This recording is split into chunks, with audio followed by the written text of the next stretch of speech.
I had waited 11 years for this house, 11 years of side projects, skipped vacations and long weekends with blueprints instead of beaches. The afternoon of my housewarming, the Spanish revival in Curtis Park, was finally full of people I had chosen to invite. For 40 minutes, everything felt exactly right. Then my younger sister Brenna walked through the front door with her husband Wesley and 6 suitcases. A moving truck was idling at the curb. Before I could say a word, my mother Sheila turned to face the room, my colleagues, my clients, my neighbors, and said, "This is her house too."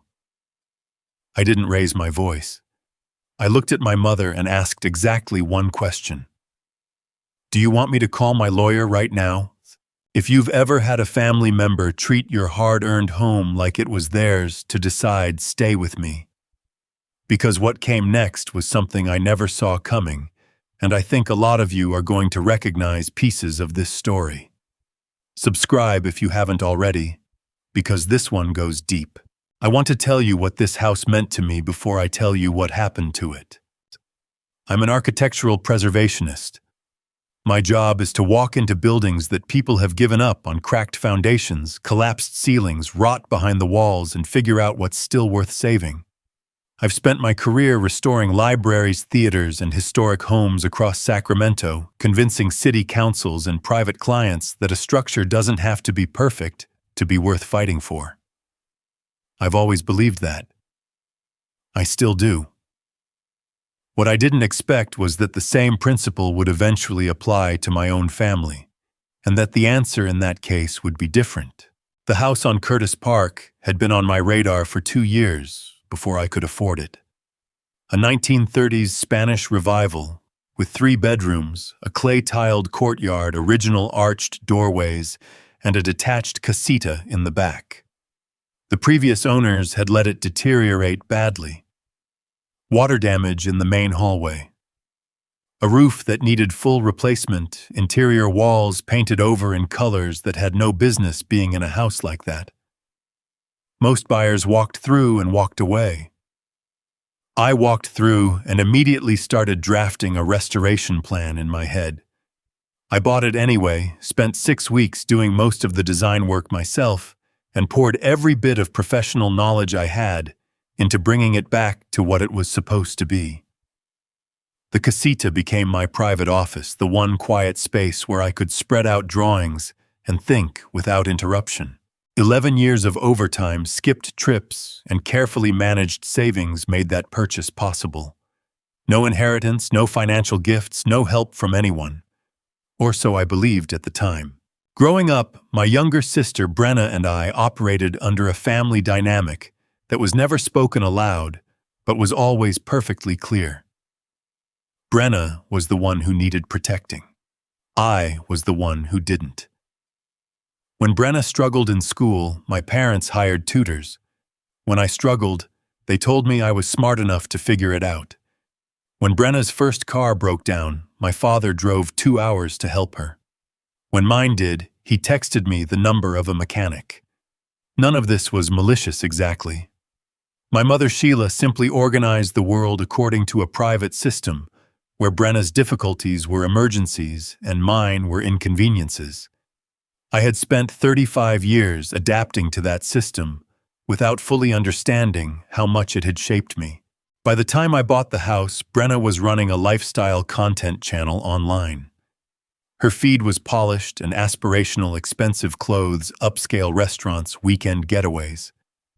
What didn't appear in any of those posts was the reality underneath. She and her husband Wesley were consistently behind on rent for their midtown apartment, cycling through credit card debt, and supplementing everything with money from our parents. Wesley worked freelance event coordination, which meant his income was unpredictable, and he rarely pushed back on anything Brenna decided. They functioned as a unit in which Brenna made every significant choice, and Wesley found reasons to agree. When I told my family I was buying the house, my mother's first response was not congratulations. She asked why a single woman needed 3 bedrooms and a separate structure out back. I explained that the casita was going to be my home office. She didn't argue, but I noticed that she didn't drop it either. She just filed it away somewhere. Brenna, for her part, was immediately interested in the casita's potential as a filming location. She talked about the light quality, the tile work, how it would look on camera. I told her directly that it was a workspace, not a guest space, and that I wasn't planning to offer it to anyone. Brenna smiled and said she understood. My mother, standing nearby, said nothing. What I didn't know then was that Sheila had already told Brenna something different in private. That I would come around. That I just needed time. 6 weeks after the restoration was finished, I hosted the housewarming. The guest list was people I had actually chosen, colleagues from the firm, longtime clients, a few neighbors I'd gotten to know during the renovation, and a small number of family members. Miles Benton, a landscape designer I'd collaborated with on several projects, came early and helped me set up the courtyard. My Aunt Marjorie Pike, who had always been the most reliably honest person in my extended family, arrived with a bottle of wine and a card that said exactly what she thought, without any of the diplomatic softening my mother specialized in. For the first 40 minutes, everything was what I had imagined it would be: warm, easy, full of people who were genuinely happy to be there. Then Brenna and Wesley arrived. They were late, which wasn't unusual. What was unusual was the moving truck parked behind their car at the curb. I assumed at first that they had borrowed it for some other errand and hadn't thought to mention it. Then Wesley started unloading. Not decorations for the party, not supplies. Suitcases. Boxes of clothing. Kitchen equipment. A ring light and a tripod case. While Wesley was carrying things toward my front door, Brenna walked past me with the focused energy of someone executing a plan and headed straight for the staircase. I stepped in front of her and asked what was happening. Brenna told me in a tone that suggested this was the most natural thing in the world, that their lease had ended, and they needed somewhere to stay while they found a new place. She said it the way you'd announce you were staying for dinner casually, as if the decision had already been made, and this was just the part where I was informed of it. I told her I had never agreed to that. Before she could respond, my mother's voice came from behind me. Sheila had positioned herself near the center of the room, where most of my guests could see and hear her clearly. She looked at me with the particular expression she reserved for moments when she believed she was being reasonable while I was being difficult. Then she said, "Don't embarrass your sister in front of everyone. This is her house too." The room went quiet, in the way rooms do when something has happened that no one knows how to respond to. Sheila continued without lowering her voice. She explained that our family had contributed money toward my down payment, which meant the house carried a family stake. And since Brenna was family, it followed that Brenna had a right to be there. The logic was circular and entirely confident. She delivered it the way she delivered most of her pronouncements, as though the conclusion had already been reached, and the only remaining question was whether I was going to be gracious about it. Brenna took that moment to continue up the stairs.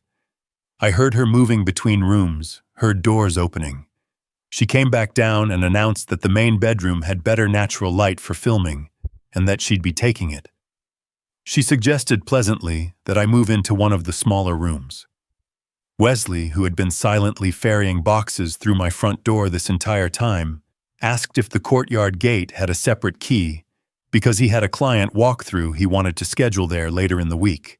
Every word was delivered as though the matter were settled, as though I were a tenant being briefed on house rules rather than the person whose name was on the deed.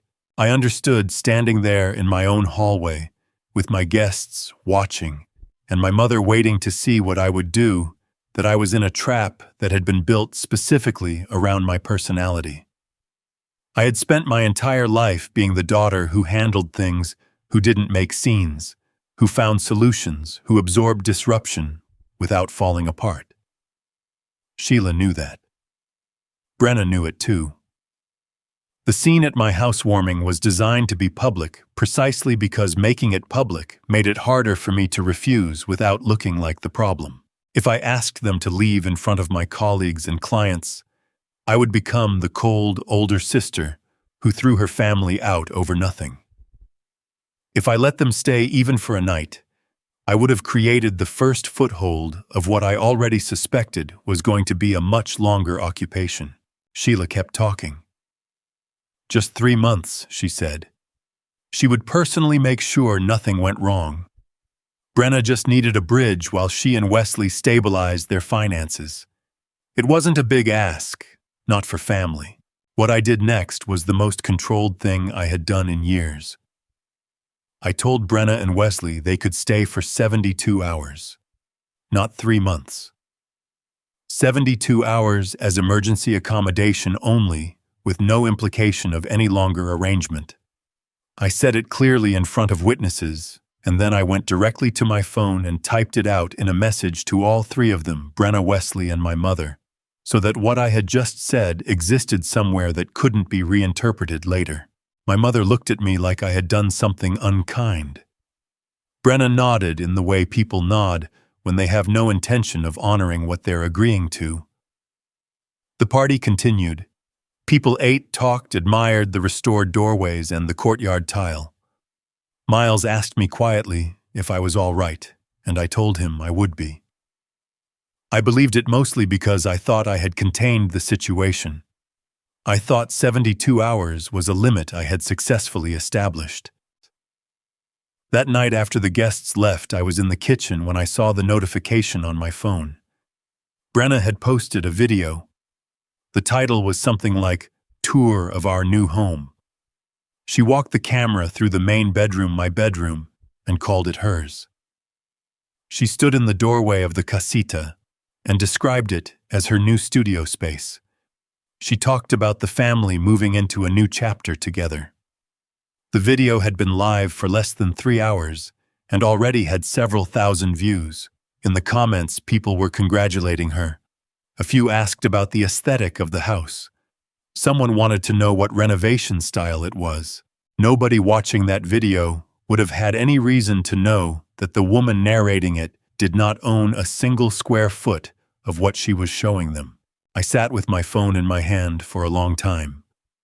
The 72-hour limit I had set, the message I had sent, the care I had taken to keep things measured and documented, none of it had slowed Brenna down at all. She hadn't come to stay temporarily. She had come to establish something, and she was already doing it in public in front of thousands of people, while I sat in my own kitchen trying to figure out what to do next. The house I had spent 11 years working toward was being claimed by someone else in real time, and my mother had handed her the opportunity to do it. I didn't sleep much that first night.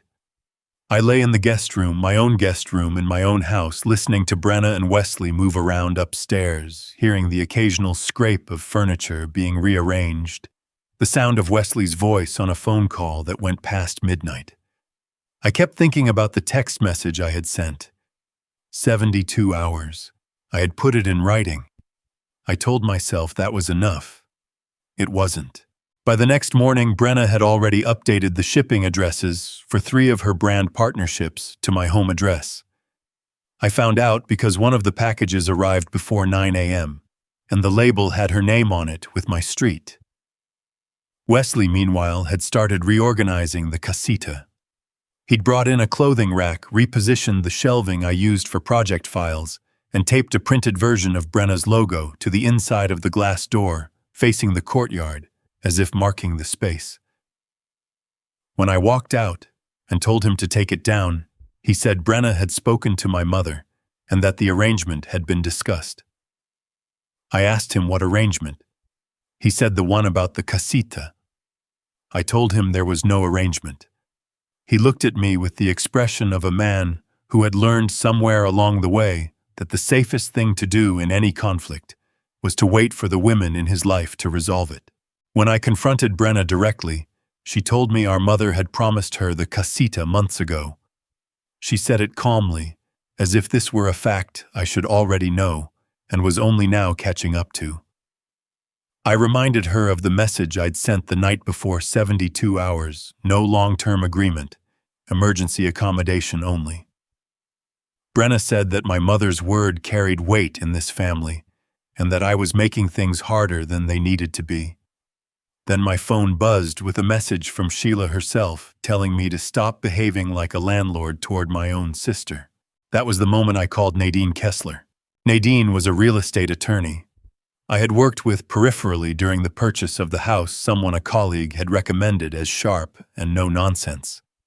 When I reached her that morning and explained what had happened over the previous 18 hours, she didn't express surprise. She told me two things immediately. First, that I needed to act quickly, because every hour Brenna and Wesley remained in the house with mail arriving in their names, they were building a paper trail that could complicate removal. Second, that I should not sign anything, not a single piece of paper, that Brenna Wesley or my mother put in front of me before she had reviewed it. Then she told me to keep every text message, every voicemail, every screenshot of Brenna's social media posts, and to do nothing impulsive. When the 72 hours expired, I knocked on the door of my own bedroom and told Brenna it was time to go. Brenna locked the door from the inside. A few minutes later, her phone was propped against something on the dresser, and she was live streaming. I could hear her voice through the door, calm, a little emotional, speaking directly to her audience. She told them her older sister had invited the family to stay and was now trying to force them out. She said the house had been purchased with money their parents had provided, and that she was simply trying to hold on to what her family had built together. I stood in the hallway and listened to her describe my home as a shared inheritance, while her follower count climbed in real time in the corner of the screen. I did not kick the door open. I did not say anything she could use as a clip. I went downstairs, called Nadine, and asked her to send a formal written notice requiring Brenna and Wesley to vacate the premises. Nadine filed it the same afternoon. While we waited for the legal process to move, I slept in the guest room, and Brenna continued to film content in my bedroom. She posted 3 times in 2 days, morning routines, a closet organization video, a piece about settling into a new space. Every post used my address as a location tag. Every comment section was full of people complimenting her on the house. Then Sheila's attorney sent a letter. It arrived in my email on a Thursday morning, copied to Nadine. The letter stated that my parents had contributed $36,500 toward my home purchase, and that this contribution established a family interest in the property. Because Brenna was also their child, the letter argued she was entitled to benefit from that interest. Sheila was offering 2 options. Either I grant Brenna and Wesley the right to use the casita for a minimum of 3 years, or I repay the original $36,500, plus a proportional share of the property's appreciation since purchase. I read the letter twice. The number was correct. My mother had transferred exactly that amount to me when I was finalizing the down payment. I remembered the conversation. She had told me it was money she and my father had set aside over many years specifically to help me when the time came. I had been so grateful that I had never questioned it. That gratitude had become the foundation of a debt I felt every time Sheila mentioned the house, every time she implied I owed the family something I hadn't yet paid back. Nadine told me not to respond to the letter until we had pulled every financial document related to the purchase. She wanted the full paper trail, where the money actually came from, how it was transferred, and whether any conditions had been attached. I called my Aunt Marjorie. Marjorie Pike was my mother's older sister, and she had spent part of her career working as an administrative assistant at an estate management office before she retired. She was the person in our extended family who actually understood how money moved through legal documents, and she was also critically someone who had never chosen sides between her loyalty to Sheila and her honesty with me. When I told her what was in the attorney's letter, there was a long quiet on her end of the line. Then she told me she needed to find something, and that she would call me back. She called back within the hour. What Marjorie told me reordered everything I thought I knew about my own financial history. When I was 17, my grandfather had established a custodial account in my name, specifically designated for either educational expenses or the purchase of a first home. The total in that account had been significantly larger than $36,500. My grandfather had named my mother as the custodian until I reached adulthood, which was a practical decision made with complete trust. The problem was that Sheila had never told me the account existed, not when I was in college, not when I was scraping together savings in my late 20s, not when I was agonizing over whether I could afford the Curtis Park house at all. She had simply held the account in silence until the moment it was useful to her, and then she had withdrawn $36,500 from my grandfather's money, transferred it to me, and allowed me to believe it was a gift from her and my father. Marjorie still had copies of the original account statements, the estate correspondence, and a letter from the administrator clearly identifying me as the sole beneficiary. Nadine found the second document on her own. Buried in the mortgage paperwork from the original purchase was a gift letter that my mother had signed as part of the standard bank requirement for funds received from family members. In that letter, Sheila had certified that the $36,500 was given freely with no expectation of repayment and with no claim on the property being purchased. Banks require this letter precisely to prevent exactly what Sheila was now attempting. She had signed it, had it notarized, and then spent years behaving as though it didn't exist. I sat with those two documents in front of me and tried to locate the feeling I expected to have: anger, maybe, or grief. What I actually felt was something quieter and more disorienting. I had spent years carrying a sense of obligation toward my mother that I now understood had been manufactured. The money she had given me was never hers to give. The gratitude I felt was a response to something that hadn't happened. And the debt I believed I owed was the mechanism she had used to keep me compliant every time she pushed past a boundary I had tried to set. Before Nadine could act on any of this, Brenna changed tactics. She posted a video that was clearly edited with a specific goal in mind. It opened with a clip of me standing in the hallway outside my bedroom, telling her the 72 hours were up, taken from her own live stream, stripped of all the context that had preceded it.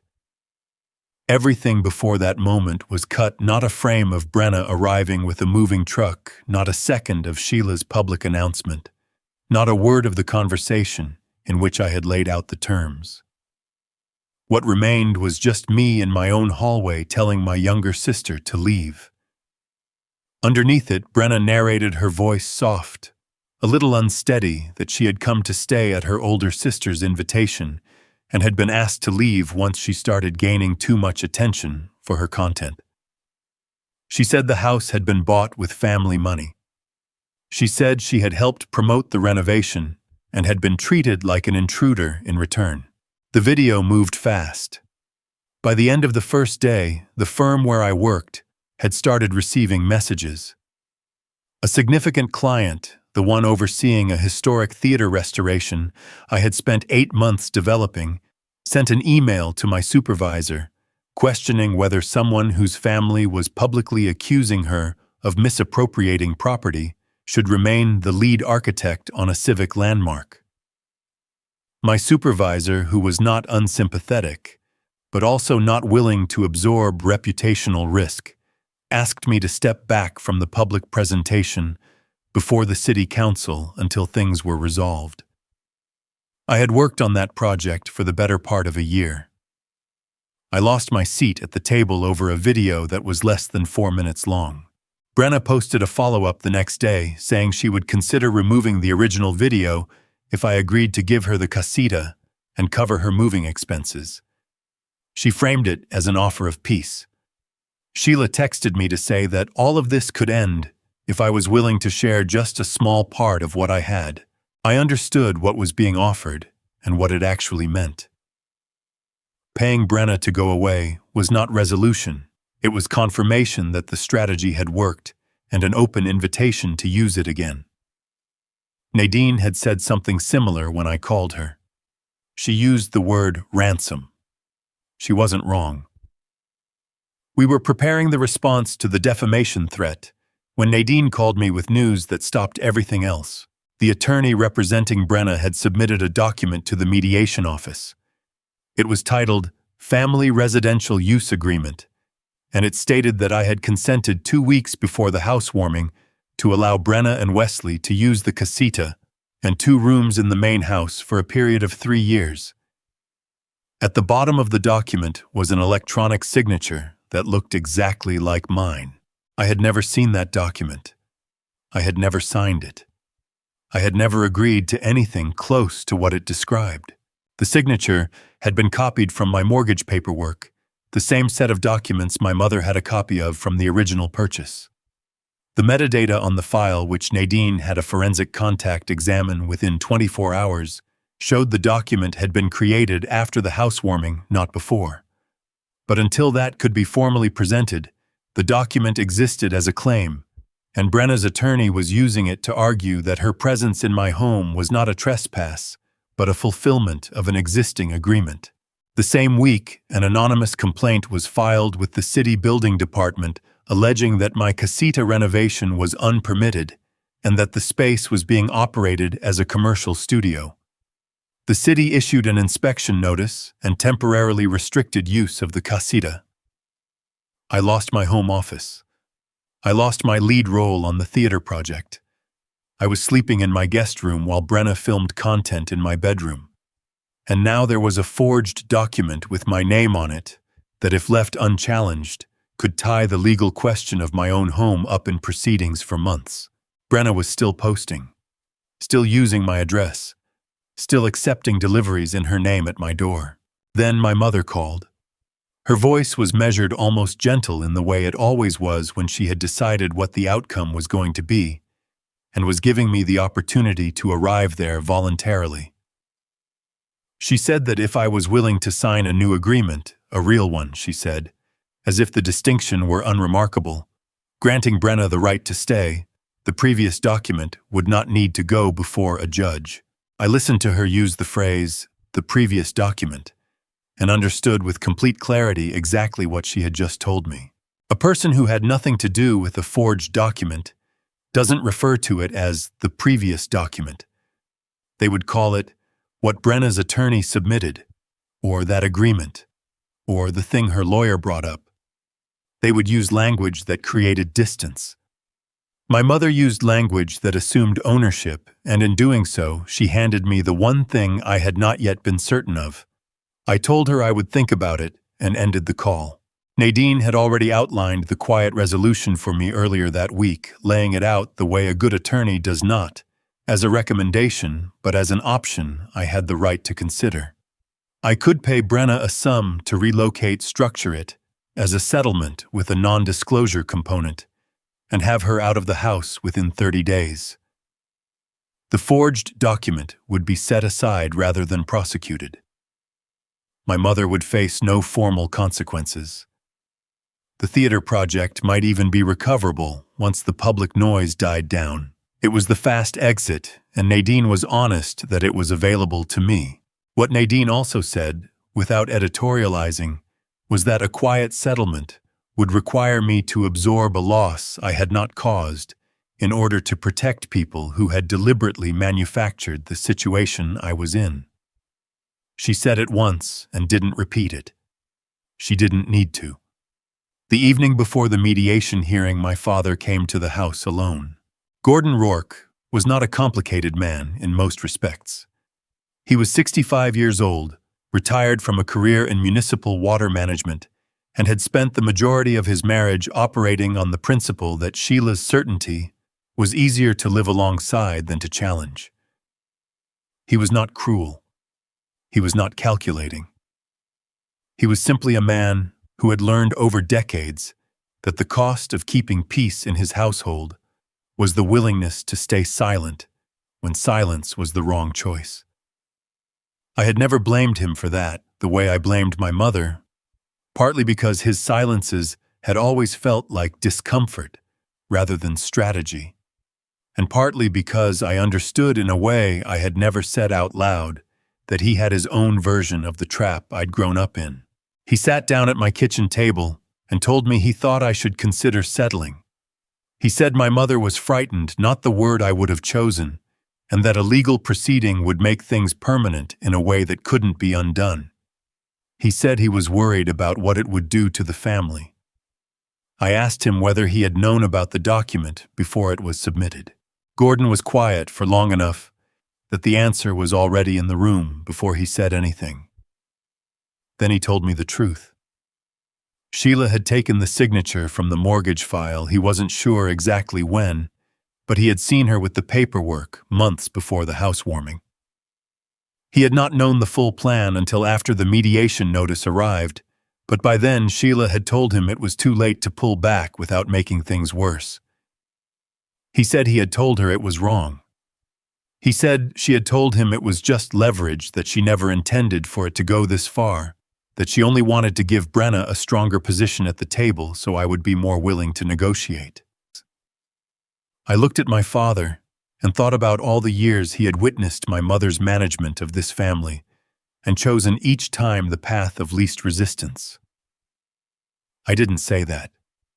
I asked him instead if he still had any of the communications between Sheila and Brenna from the months leading up to the housewarming. He reached into his jacket pocket and put a folded piece of paper on the table. It was a printed email chain, Sheila and Brenna going back 4 months. He had printed it without telling Sheila and had been carrying it since the mediation notice arrived. I read through it slowly. The emails were detailed in a way that removed any possibility of charitable interpretation. They discussed the housewarming by date. They discussed the moving truck and which items to load first. They discussed Sheila's public announcement, what she would say when she would say it, how to position it so that I would be too concerned about appearances to respond forcefully in the moment. There was a line from Brenna that read more or less that if she could get mail delivered there and post her location tag publicly within the first 48 hours, it would be much harder for me to argue she hadn't been invited. My mother had responded with encouragement.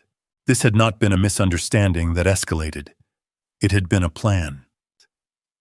I told my father that I understood why he had stayed quiet for as long as he had, and that I also understood that his silence had been part of what made the plan workable. I said it without anger, because I was too tired for anger and because he already knew it. Then I told him that I was not going to settle. I told him that protecting someone from the consequences of their own actions was not the same thing as protecting the family, and that I was done confusing the two. Gordon nodded. He didn't argue. He left the email chain on the table when he went. The mediation hearing lasted most of a morning. Nadine presented the evidence in chronological order, without embellishment, letting the documents do the work.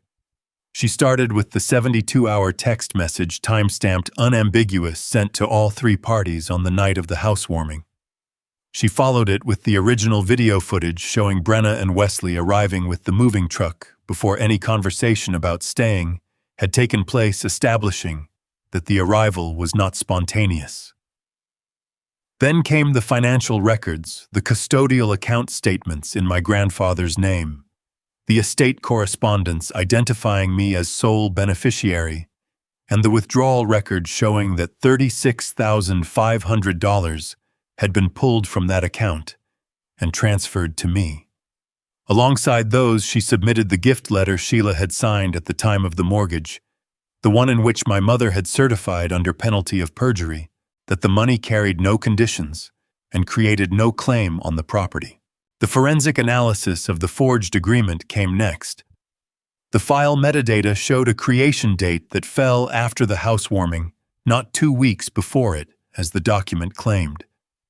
The electronic signature had been constructed from an image pulled from the scanned mortgage documents rather than generated through any of the standard e-signature platforms, a fact that a digital forensics contact Nadine used was able to demonstrate clearly with a comparison of pixel patterns. The document had not been signed. It had been assembled. Finally, Nadine submitted the email chain my father had given me, along with a recording I had made of my mother's phone call, disclosed properly under California's notification requirements, in which Sheila referred to the forged document as the previous document, and offered to make it disappear in exchange for my compliance.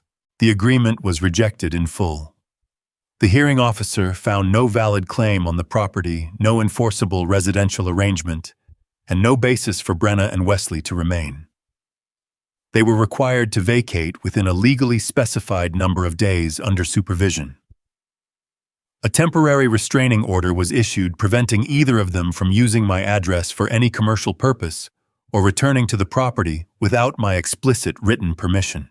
The city building department completed its inspection the following week and confirmed that the casita renovation had been carried out with proper permits and was compliant in every respect.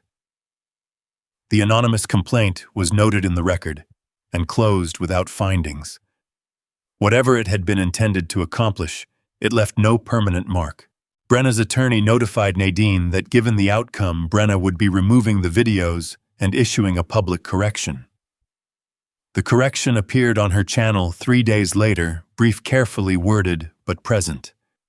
She acknowledged that I had not promised her the use of the house, that the funds used to purchase the property had not belonged to our parents, and that the situation had not unfolded the way she had represented it.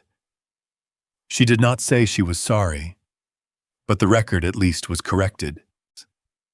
My firm reinstated my role on the theater project the same week. My supervisor sent an email that was professional and slightly formal, which was his way.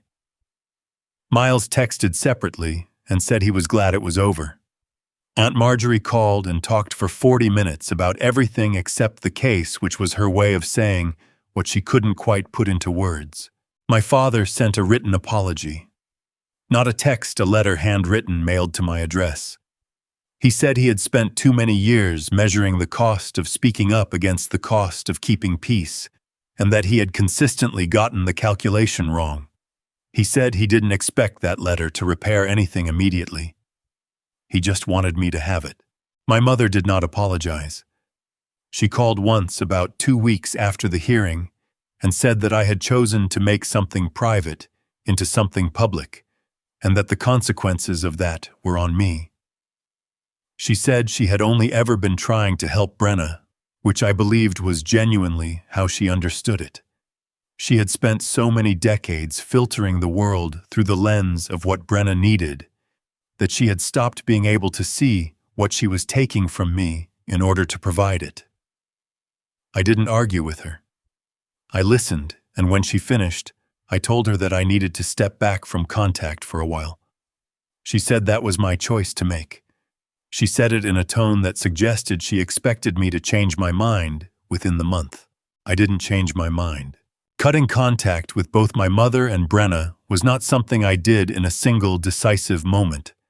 It was something I arrived at after asking myself a question Nadine had offered early in the process, almost as an aside: if there were no consequences attached to their behavior, would they have stopped?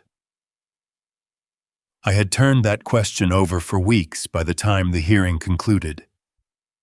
The answer, every time I looked at the email chain, and the forged signature, and the video that had been designed to cost me my professional standing, was no.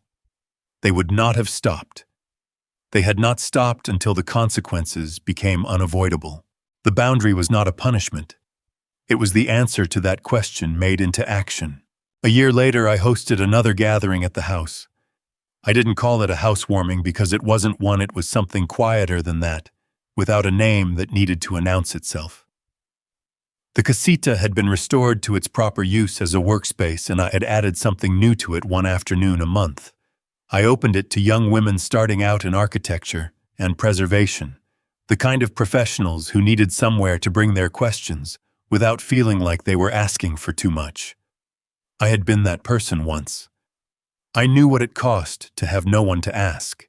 Miles helped me redesign the courtyard garden in the weeks before the gathering. We planted an olive tree in the corner where the moving truck had been parked, not as a symbol we ever discussed out loud, but as the kind of choice that makes sense to two people who work with spaces for a living. My father came and sat in the courtyard for most of the evening, quieter than usual. We didn't resolve anything that night. But he was there, and I had invited him, and that was its own kind of beginning. Aunt Marjorie stayed until nearly everyone else had gone.